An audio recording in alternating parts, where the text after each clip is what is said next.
أخرى يرفع الله الذين آمنوا منكم والذين أوتوا العلم درجات. الآية. صدق الله العظيم. Tua dan pengurus DKM Masjid Raudhatul Jannah yang Allah muliakan, jamaah salat maghrib yang Allah cintai. Alhamdulillah, malam ini insyaallah kita akan mendapatkan pahala thalabul ilmi yang sempurna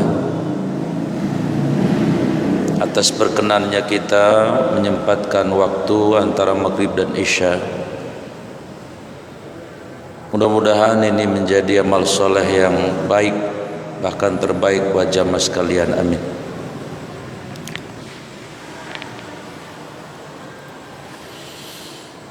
Semakin terasa dekat dan mendekat ya bulan suci Ramadan ini. Bahkan kalau di kampung-kampung tradisi ruwahan ini sudah tercium wangi.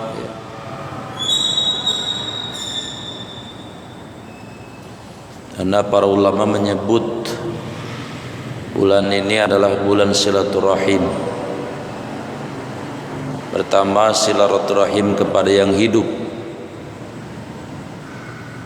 Silaturahim maknanya ada tiga: menghimpun yang berserakan, mencairkan yang beku, mendekatkan yang jauh. Simbol silaturahim kepada yang hidup, konteks bulan Ruah atau Sya'ban lazim dulu, mungkin sekarang masih ada satu dua, itu dengan simbol berupa makanan misalnya.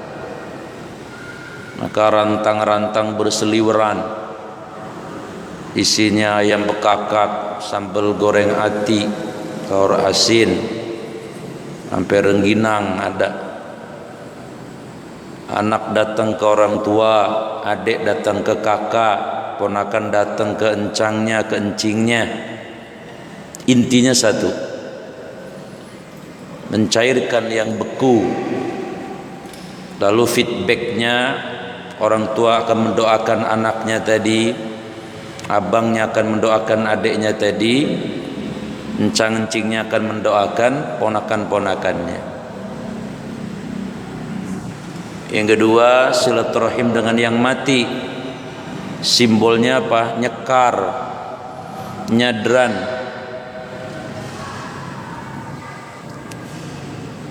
Kenapa harus silaturahim sama yang mati? Oh iya,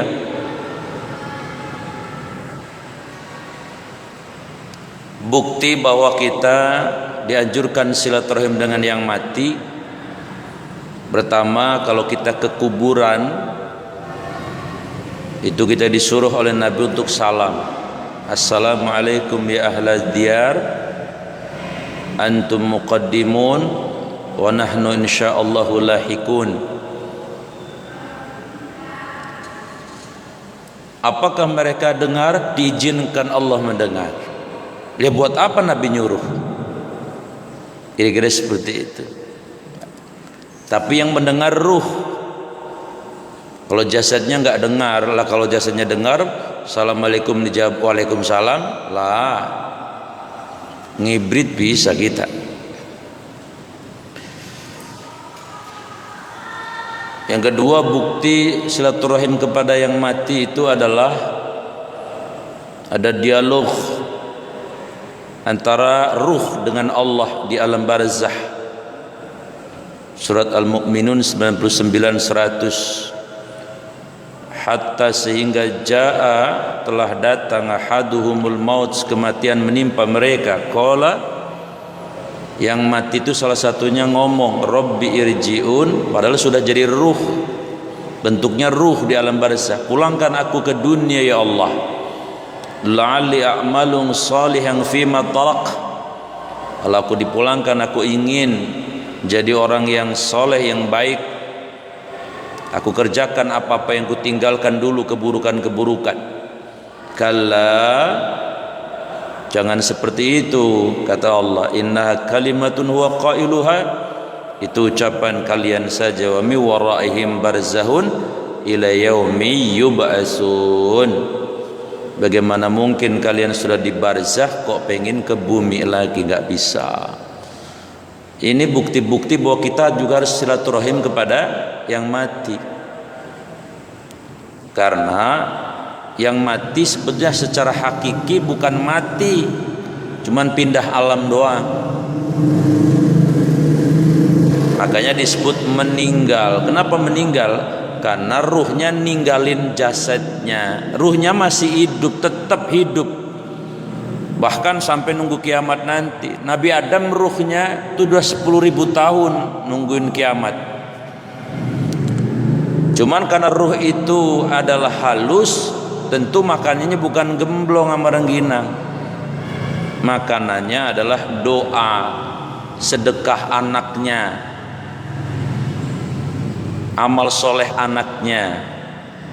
Bahkan dalam hadis setiap Kamis malam Jumat Allah izinkan ruh datang ke keluarganya, bukan jadi memedi, tapi diizinkan lihat anak cucunya apakah mereka mendoakan. Kalau mereka anak cucunya mendoakan, beramal soleh, bersedekah, pahalanya untuknya, dia nanti pulang ke komunitas sesama ruh dengan bahagia luar biasa.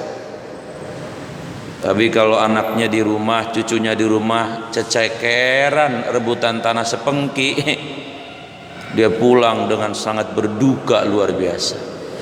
Maka silahkan di bulan ini, bulan ruah, nyadran, nyekar. Lah kalau nyekar bagaimana Ustaz? Intinya doain. Kenapa? Ruh bapak kita butuh makanan. Makanannya apa? Lah doa kita. Lah ilok nyekar ngasih gemblong. Cuman karena kuburannya setahun kagak dibersihin, ada alang-alangnya. Lah kita bersihin, kan perintah agama. An-nadzafatu minal iman. Kebersihan bagian dari iman.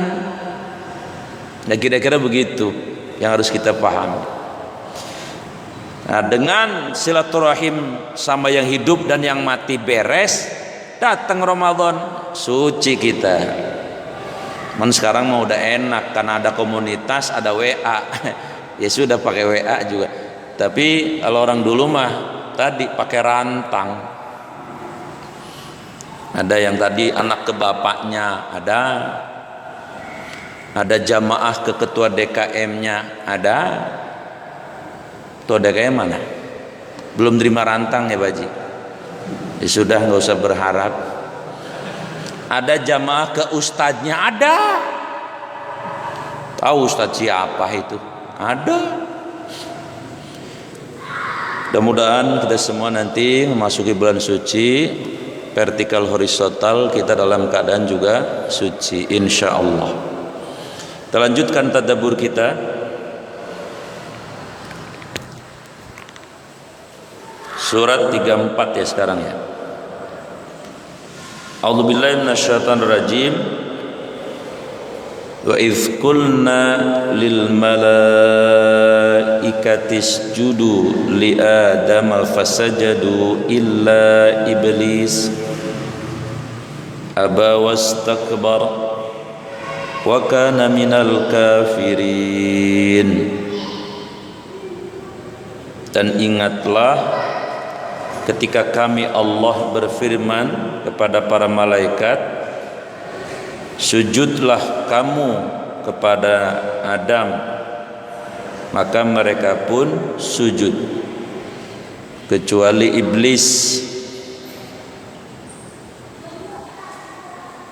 Ia menolak dan dia menyombongkan diri, dan ia termasuk golongan orang-orang yang kafir.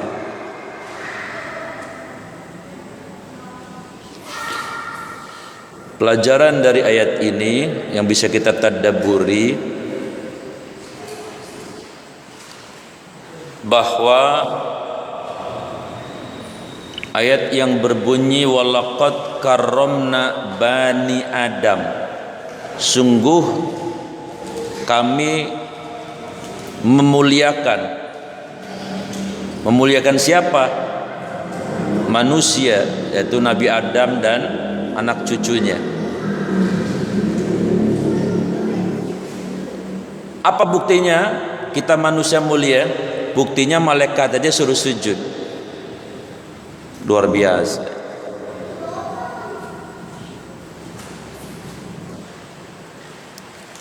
Nah, ketika kita sudah dimuliakan oleh Allah, jangan jatuh kepada summa raddadnahu asfala safilin.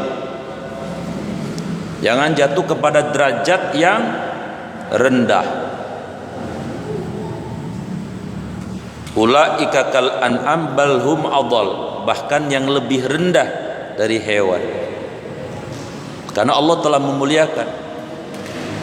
Bahkan matinya pun dimuliakan manusia itu. Apa buktinya? Semua bangkai hurrimat alaikumul maitata, diharamkan atas kalian al maitata, bangkai, illa, pengecualian, kecuali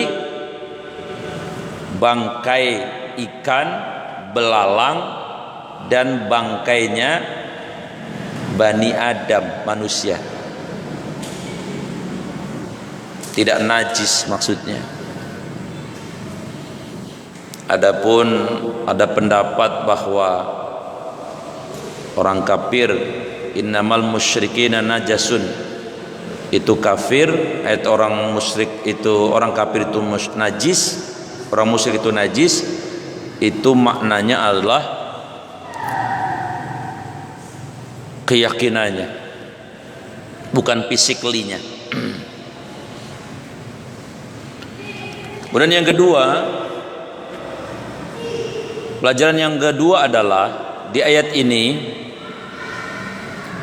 malaikat yang sangat mulia, luar biasa mulianya, karena malaikat itu tidak pernah dosa.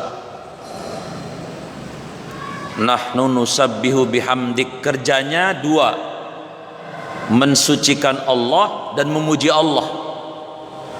Kayak apa sucinya malaikat itu, tidak pernah dosa. Tapi ketika ada perintah Allah, makhluk yang sangat mulia ini suruh sujud, nurut. Ini pelajaran buat kita semua, bahwa ciri iman itu adalah ketika ada perintah Allah, apapun posisi kita, maka jawaban kita adalah sami'na wa ata'na, bukan sami'na wa pikir-pikirna heula. Abah ini mah ya, karena tadi contoh dari malaikat tadi luar biasa. Padahal dari sisi fisik kita dengan malaikat itu jauh. Apa buktinya? Lihat di surat Al-Ma'arij, ta'rujul malaikatu warruhu fiha fi yaumin kana miqdaru khamsina alfasanatin. Ta'ruju, naiknya malaikat menghadap Allah. Jadi ada 4 laporan amal manusia ya. Ada yang automatically, namanya fama ya'mal misqala dzarratin khairan yarah. Sekali kita ngomong subhanallah, langsung otomatis dicatat. Itu laporan per detik. Ada laporan yaumian, apa itu? Harian, subuh itu. Malaikat shiftnya ada itu. Makanya sholat subuh itu disaksikan malaikat. Ada laporan pekanan. Hari apa? Kemis. Nabi waktu puasa Senin ditanya, kenapa anda puasa Senin? Kata Nabi, karena itu hari kelahiran saya. Tapi kenapa puasa di hari Kamis? Yaitu karena amal-amal manusia diangkat kepada Allah. Saya senang kalau saya lagi diangkat itu dalam keadaan berpuasa. Ada amal tahunan apa? Sya'ban. Nah, malaikat naik melaporkan kepada Allah, fi yaumin kana miqdaru khamsina alfasana. Satu hari menurut malaikat itu ukurannya adalah 50.000 tahun ukuran manusia. Kurang hebatnya apa malaikat tuh? Tapi disuruh sujud nurut. Bukti yang hebat lagi yang kedua, 2 kali Allah mengizinkan malaikat menampakkan diri kepada Rasulullah, malaikat Jibril. Ya, salah satunya ketika Isra Mi'raj. Ternyata fisiknya malaikat Jibril, beliau punya 600 sayap. Yang satu sayapnya kalau dipotes cukup untuk menutupi langit dan bumi. Kurang apa hebatnya itu. Tapi disuruh sujud lah nurut. Tahu manusia Superman, Batman yang punya sayap, kalau disuruh sujud mau enggak? Sujud sholat misalnya, jangan kata sujud sama manusia, sholat aja susah. Maka mestinya manusia punya rasa malu kepada siapa? Kepada para malaikat. Jadi ketika ada perintah, ciri orang beriman sami'na wa ata'na, kerjain aja dulu. Contoh yang paling fenomenal orang yang punya iman seperti ini Nabi Ismail. Kata Nabi Ibrahim di surat As-Saffat ayat 102 itu, ya bunayya, wahai ananda, anakku Ismail, ini sesungguhnya aku ara melihat fil manam, dalam mimpi, ani adbauka, aku menyembelihmu karena perintah Allah. Pandur madza tara, pendapat kamu gimana Ismail? Apa jawabannya? Nah ini jawabannya Nabi Ismail lebih hebat dari malaikat. Ya abati, wahai ayah, if'al, sembelih saya. Bayangin coba anak jelupang, bapaknya bilang, tong Udin ini sini loh, baba mimpi kata Allah suruh nyembelih lu. Paling jawabannya 2. Pertama, bapak beng tuaan duluan. Yang kedua, la ilok Tuhan kejem begitu pasti orang jelupang mah. Ismail imannya seperti malaikat, bahkan lebih dari malaikat. Pelajaran yang ketiga ayat ini, ternyata ada yang nggak mau sujud, makhluk Allah ini disuruh padahal sama Allah. Siapa yang nggak mau sujud? Iblis. Iblis itu bapak moyangnya bangsa jin. Diciptakan dari api, lalu malaikat dari cahaya. Dalam tafsir disebut Nabi Adam nggak mau. Kenapa Pak nggak mau? Memang sangat rasional, sangat masuk logika kalau iblis nggak mau sujud. Apa argumentasi Pak? Argumentasinya 1, bahan materialnya Nabi Adam kan tanah, iblis api. Ya tanah sama api ya cakepan api kali gitu. Logikanya begitu betul sih. Yang kedua, Nabi Adam tidak melihat proses diciptakannya iblis. Iblis tahu benar waktu Nabi Adam masih jadi lempung tanah liat itu, bahkan masih jadi patung yang belum dikasih ruh, itu ditendang-tendang sama iblis, dijadi mainan kayak bocah kecil main boneka. Ini yang bakal jadi khalifah, gemes banget. Masuk akal, iblis tidak mau. Nah yang ketiga, masuk akalnya adalah iblis kenapa nggak mau? Nabi Adam istilah kata baru kemarin sore lahir ada, iblis sudah ribuan tahun, jin sudah ribuan tahun. Memang sangat masuk akal nggak mau sujud. Dan pada saat itu posisi iblis pun masih mengakui Allah sebagai Tuhannya. Maka dosa yang pertama kali ada dalam kehidupan antara jin, manusia dan malaikat itu apa? Adalah dosa fa'azallahum asyaitanu anha. Dosa tadi membangkang kepada wastakbar kepada perintah Allah. Nah kemudian yang kedua, dosa yang pertama ada adalah suudzonnya Nabi Adam kepada Allah, sedikit suudzon. Kenapa? Karena tadi fa'azallahuma syaitan, ketika Nabi Adam disuruh tidak mendekati pohon khuldi, itu syaitan fa'azallahuma ngajak diskusi, Dam, Awa, kenapa Allah enggak boleh kamu dekat sama siapa itu pohon hadi sajarah? Itu sebenarnya karena kalau kamu tidak makan, itu kamu akan tidak kekal. Tapi kalau kamu makan akan kekal. Nah, Nabi Adam itu kemudian ada sedikit perasaan, kok begini ya Allah sama saya gitu ya.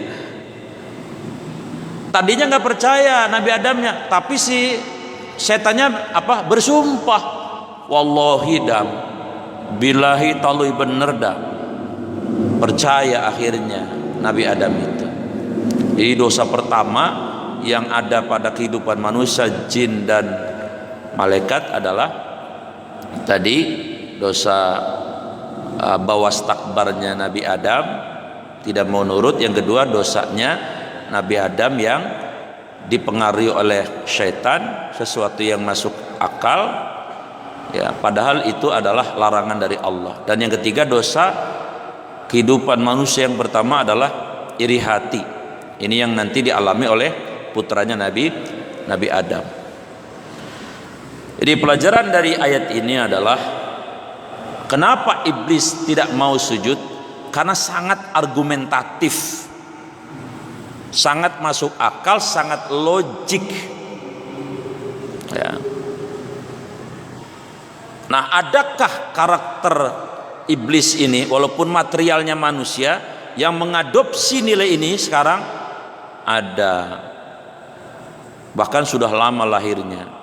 Karena dari 8 aliran akidah, satu Khawarij yang suka jadi teroris, Murji'ah yang sinkretis, menyatukan semua keyakinan, semua agama sama, Jabariyah yang fatalism, dirinya hanya wayang, semua yang ngerjain Allah, Qadariyah justru kebalikannya, seolah dirinya punya otoritas penuh, Allah nggak ikut campur.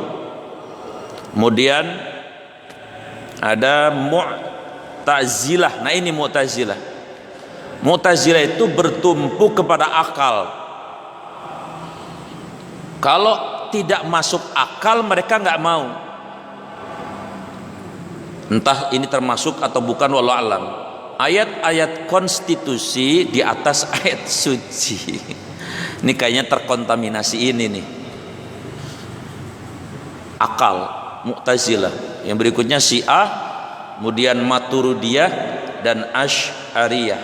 Ada 8. Tapi yang mengambil tadi abawas takbarnya iblis, Mu'tazilah. Mereka bilang Allah itu nggak ngerjain yang kecil-kecil katanya. Nggak masuk akal, masa Allah ngerjain remeh-temeh. Padahal ayatnya jelas. Wa ma tasqutu mi waraqatin illa ya'lamu. Daun jatuh saja yang ngurus Allah. Tapi kata orang Mu'tazilah, enggak, masa Allah ngurusin ecek-ecek begitu. Memang masuk akal, masa Allah ngurusin. Tapi Allah sudah mengatakan semua saya urus. La ta'khudhu sinatu wala naum. Kalau tidak ngantuk, tidak tidur, Allah sibuk mengurusi makhluknya dari perkara yang mikro, yang kecil sekedai kuman, sampai perkara bintang-bintang yang miliaran. Nah, jadi abawas takbar ini ternyata diadopsi oleh manusia zaman sekarang ini. Atau siapa?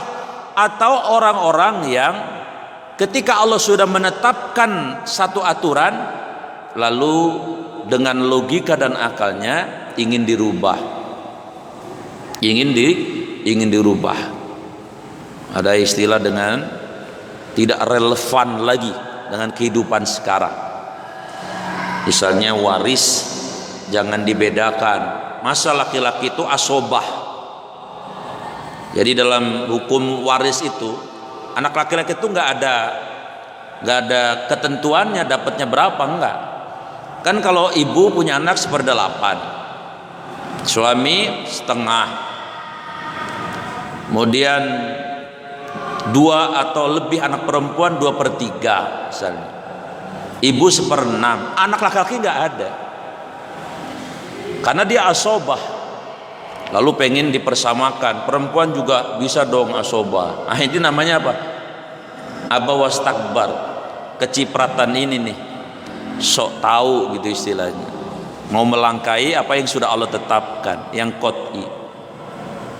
Bahkan yang lebih parah ada kalangan feminis sekuler, kalau laki-laki bisa jadi imam sholat Jumat, perempuan bisa dong.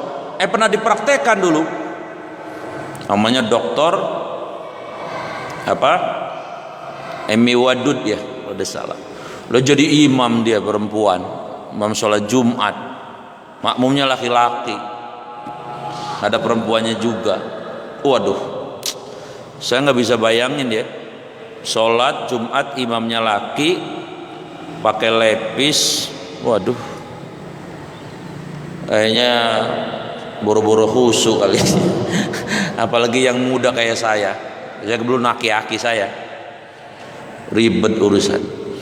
Aba wastakbar, maka dosa selain syirik yang terkategorikan al-kabair, besar, bahkan ada konsekuensi la yadkhulu, tidak masuk surga, man kana fi qalbi misqala dzarrah minal kibar, apabila dalam hatinya ada sebiji sawi wastakbar, yang dimiliki oleh iblis tadi, karena tidak mau sujud meremehkan Nabi Adam.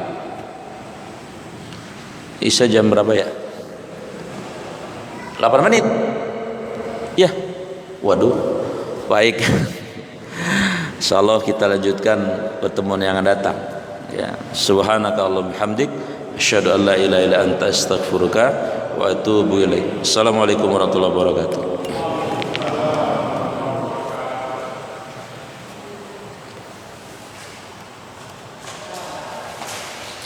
Tidak.